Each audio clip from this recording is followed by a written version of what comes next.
So fun facts about our next speaker. English is actually his second language, fun fact. And also he's a high altitude mountaineer. So he likes to climb high summits, right? Which he's also done that at a super high level in his production business. Over 450 million in production in the last 12 months. 460 transactions. So let's go ahead and give a huge round of applause for Dan Beer!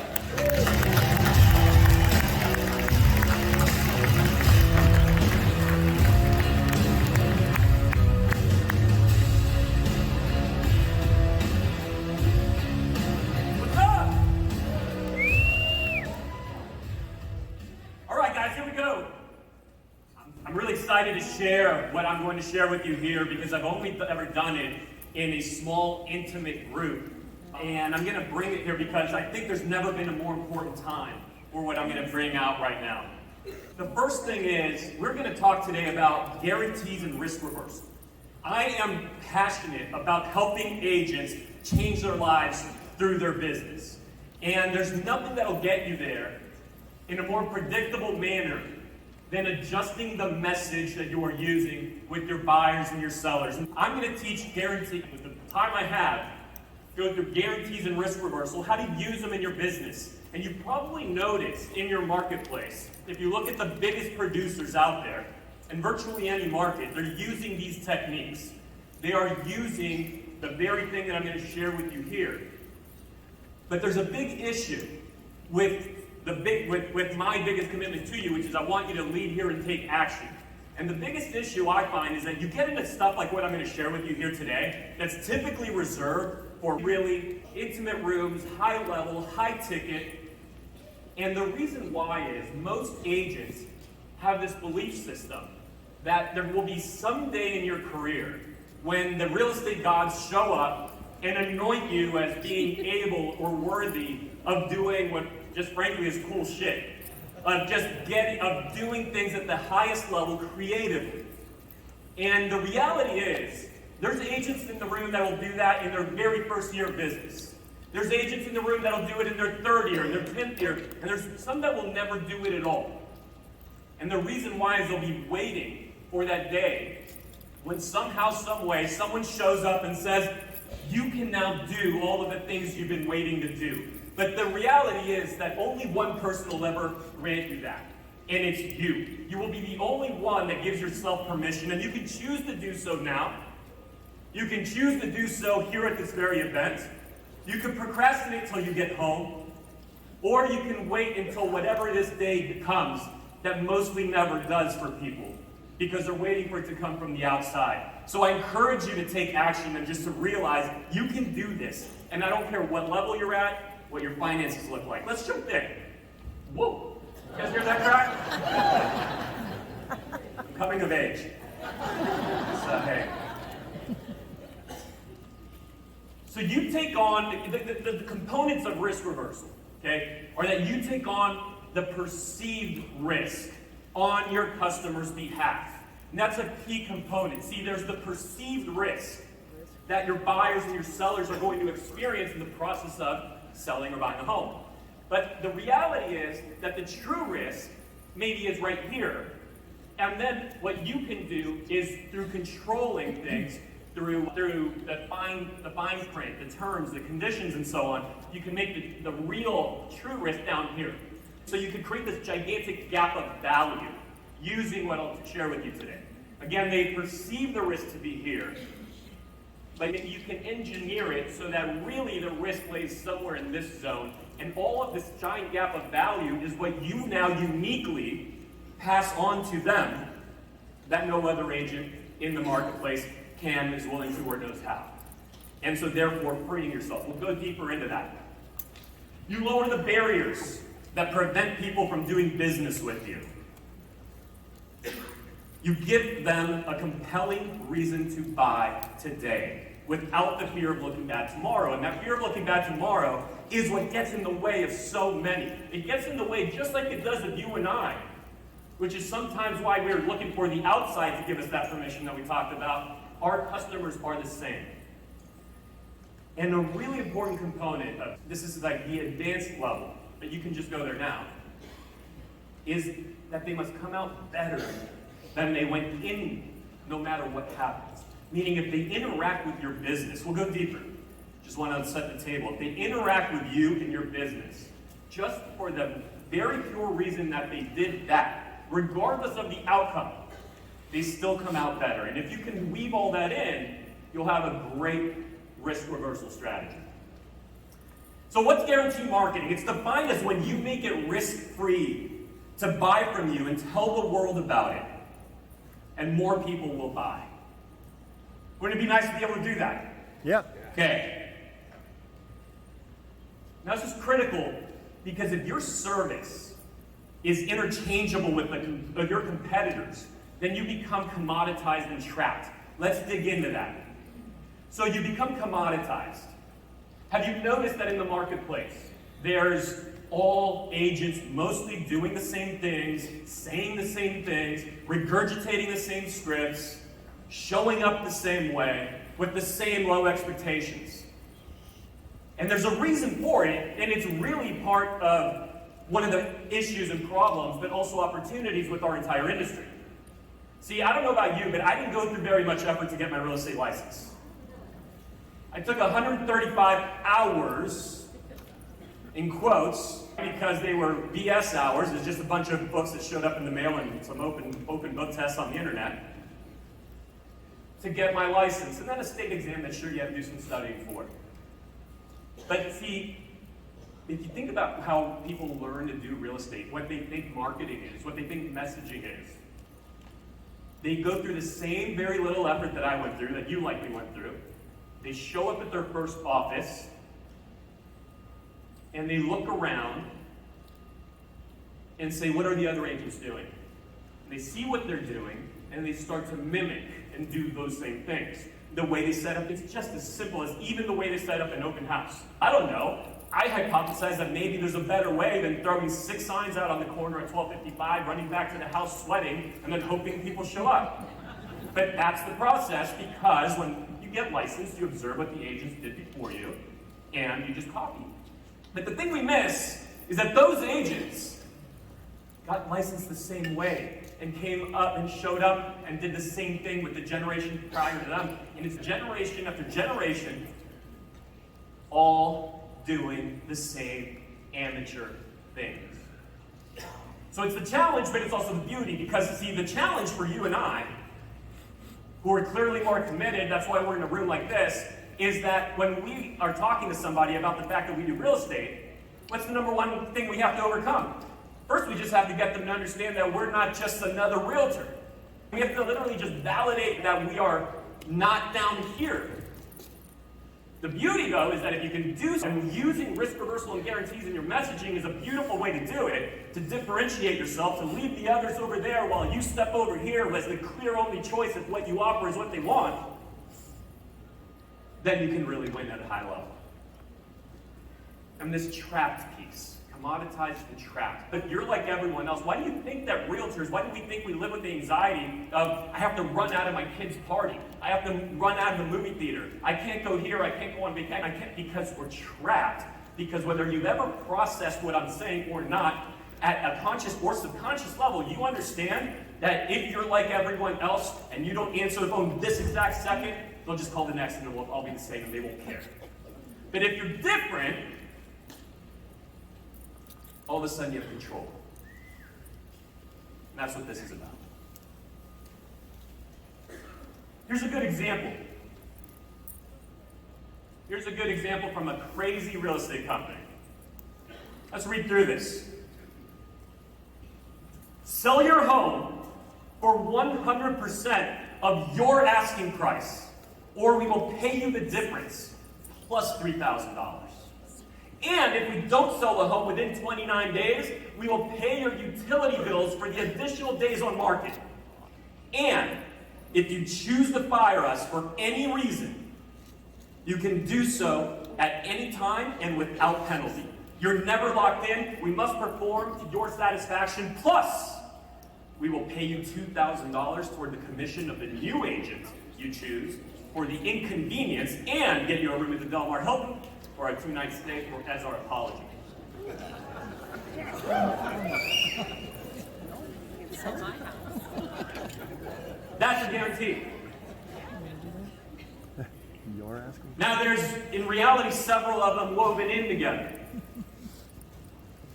Okay, because this crazy company, that's mine. And I'm just comfortable with it.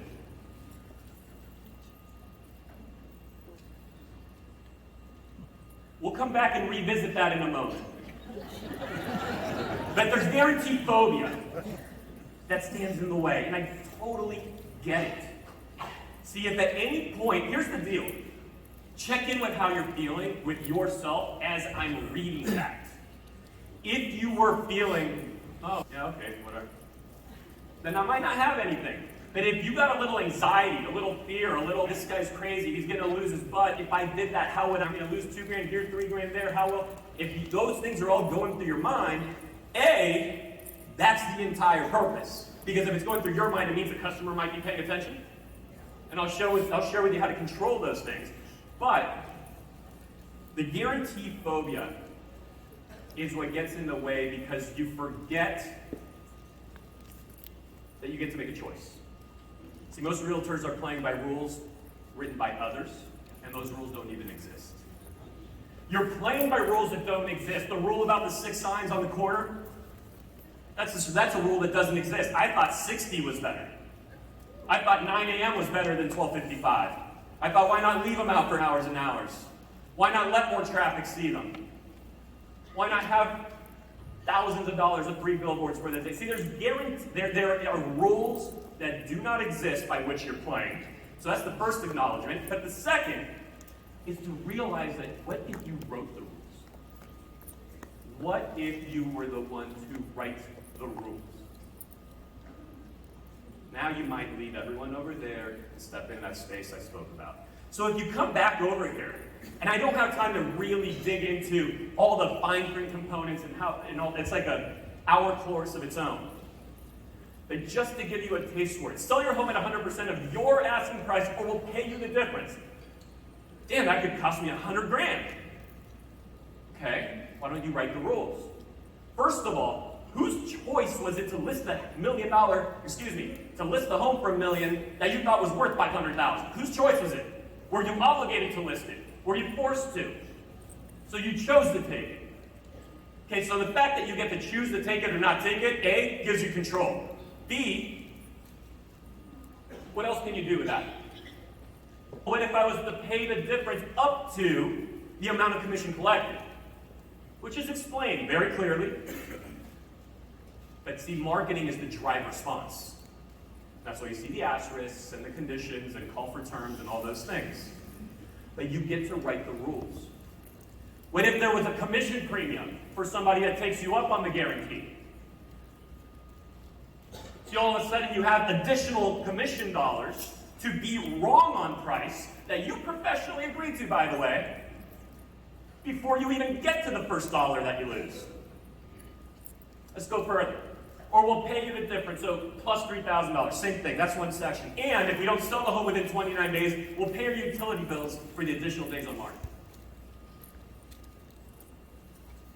If I listed it correctly, should the home even be on the market for 29 days? Here's a rule that doesn't exist that all realtors seem to subscribe to. I deserve every last dollar regardless of my performance. Don't you think it's refreshing to my clients that I don't subscribe to it? So if I, as an accountable human being, took on the listing, listed it correctly, I know perceived risk way up here, my true risk, will I not sell it in 29 days? Way down here. And let's say I lose $200. All right, now raise your hand and make some noise because I can't see you with these lights. Raise your hand if at your median sales price in your market, you'd like to buy a listing, I've got a bunch in my pocket, for $200. Yeah, exactly, so it's the same thing. Just start thinking differently. Same thing. And you go on and on. And so when you realize you can write the rules, you don't have to play by all those amateur rules that are out there. You'll be very different. You'll start to control. You will not be commoditized. You won't be trapped.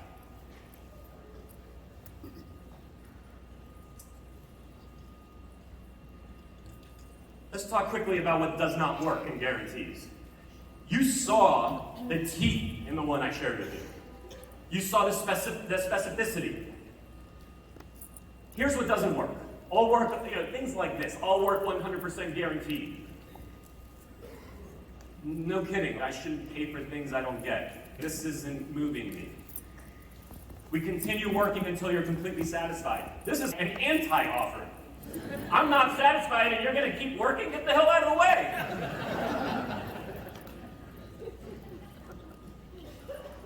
Our service is guaranteed. What does that mean? Okay, so vague offers, you may as well not make them because they'll just create more questions than answers, and you actually get in your own way. Here's some quick examples, and I'm gonna, just based on time and something I know I want to share with you, I'm gonna just go really quickly here, but these were just a bunch of examples of how they show up on websites, on postcards, this is another postcard, on some other website, on the back of a bus. Guaranteed, right? Do I have space to write what I just talked about on a bus? Guaranteed sold for the price you want. On a billboard, TV commercial, email, an endorsed posting by ABC 10 News, and so on.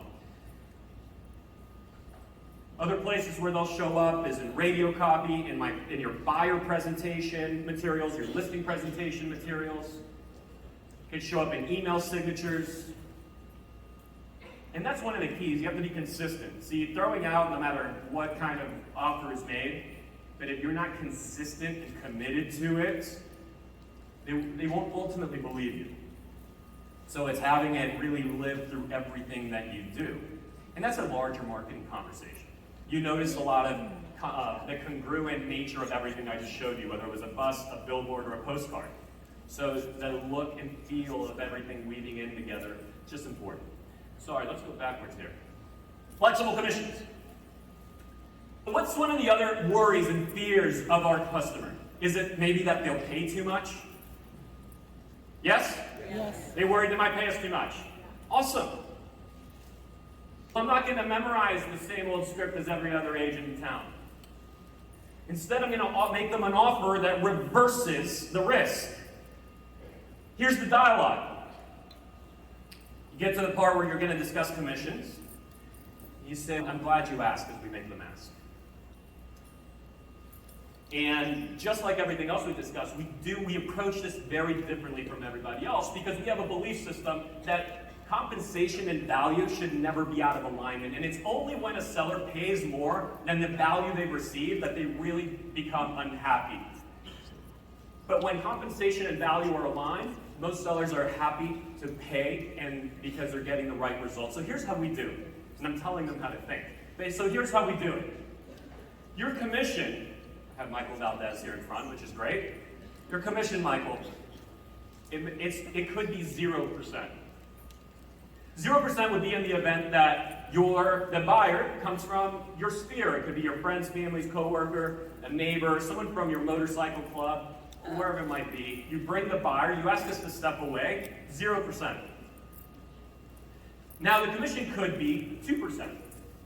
2% would be in the identical scenario that I just described, except where you still retain us and say, Dan, I'd still like you to execute all that has to happen, from putting the contract together to getting the inspection done, negotiating repairs, navigating the disclosures, interfacing with the lender, the appraiser, title, escrow, A to Z, all the way to the closing. In that case, Michael, it would only be 2%. Now, the commission could be 5%, and 5% would be in the case where I find the buyer, I bring them here, we get you an offer that you're thrilled with, and we take you all the way through the same steps all the way to the closing, or it could be 6% in the case that the buyer is represented by an outside agent. I exclusively negotiate on your behalf, and I'm going to reiterate all those things, right? All the way from the contract to I make it heavy. The disclosures, to the inspection, the interfacing, whatever that means, with the appraiser, with the lender, all the way to the closing. Key line. Now, of course, Michael, you'll never accept a 6% offer unless it nets you more than any of the other offers, even after the fee difference. Does that make sense? Awesome. That's the way we structure that. That's just an example. Okay? You might choose 0, 1, 4, and 5. You might choose 0, 3, 6, and 7. I don't care what you choose. And in fact, let me give you my little disclosure there. These are just for illustrative purposes only. Come up with your own. I'm not actually telling you what my commissions are. I hope that NAR or whoever heard it. Great.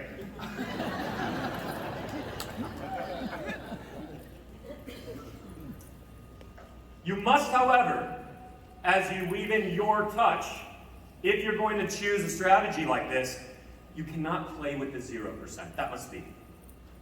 But Dan, 0. See, the moment you're like, oh, 0,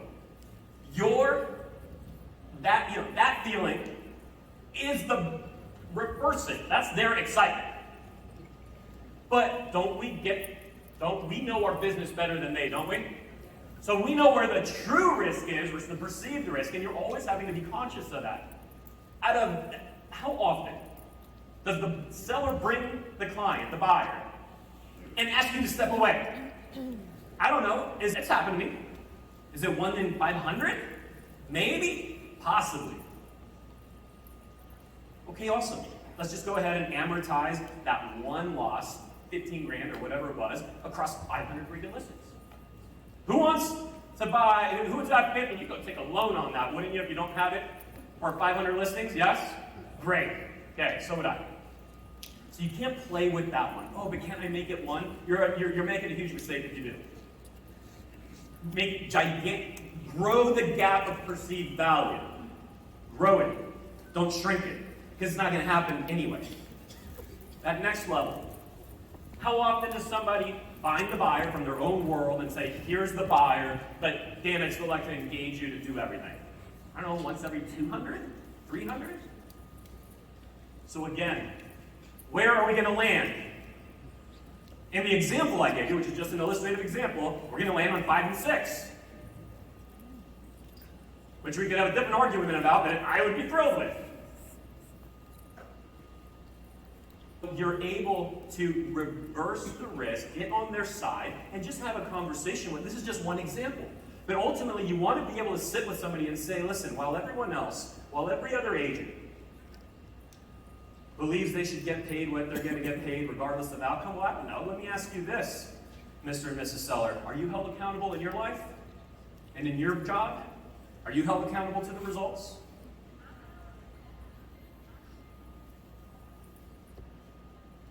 And why is it that agents are going to get paid regardless of the outcome? So I'm here to change that. I want to go on your side of the table. Let's be in full alignment as to what has to happen here. And you just have a new narrative. All because you understand how to use and just strategically weave in these strategies. And there's obviously so much more, and a lot of it is in that fine print. Talked about this, other places where you can find them. How do you create your own guarantee? It's important that we leave you in knowing how to think about this. How do you create your own? Because the key is, be different. So the entire purpose of this all is to give your client a sense of control and for them to become the hero of their own story. Step 1 is, what keeps them up at night? What are they worried about? Who's the villain in their story?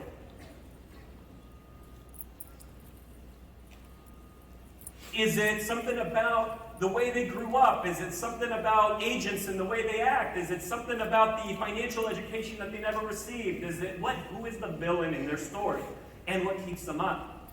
Is it getting stuck with the wrong person? Is it paying too much? Is it getting the wrong price? Once you understand that, then where is there more perceived risk than true risk? And find those spots and make a compelling offer, but protect yourself with the terms and conditions. Then you must take on their perceived burden or struggle on their behalf so they aren't left carrying all of that risk on their own. Step onto their side of the table. And the beauty is, again, leave them better than how they showed up. Leave them better than how they showed up. For a while, I was running one years back. I was saying, interview me, and if you hire one of my competitors, I'll pay you $500. If you spend a moment with me, you'll leave better than you showed up, whether we do business or not. You can weave that in. Starts to have real teeth. Some four key rules. Be specific. Be bold. Weak messages are ignored. If your mom doesn't call you nervous, asking if you've lost your mind, your message sucks. Make it count and be consistent. It's important finally to remember that these guarantees, what are their primary job, is to create inbound inquiry. It's to make it so that you are different. They need what you have and the next agent doesn't have it. It's that when you have, I think this next slide says how to think of your losses, right? How to think of your losses. It's so that when you have those losses, you think of them not as losses. You think of them as a very small cost amortized across all of the listings. In my case, around 1,000 that I don't believe I would have had without thinking this way. And we'd have trouble. By the time we figured out a number that you and I would not write a check for 1,000 extra listings, that number would be pretty darn big. So they're not losses. That's just the cost of acquiring the business. You want to go deeper into these sort of things? I'll just leave this out there, Marketing Inner Circle, marketinginnercircle.com. It's a membership community where we go deep, deep, deep on marketing and systems detailing out every last thing that you could think of in every space of marketing, this being one of them. Guys, thank you very much. Appreciate it.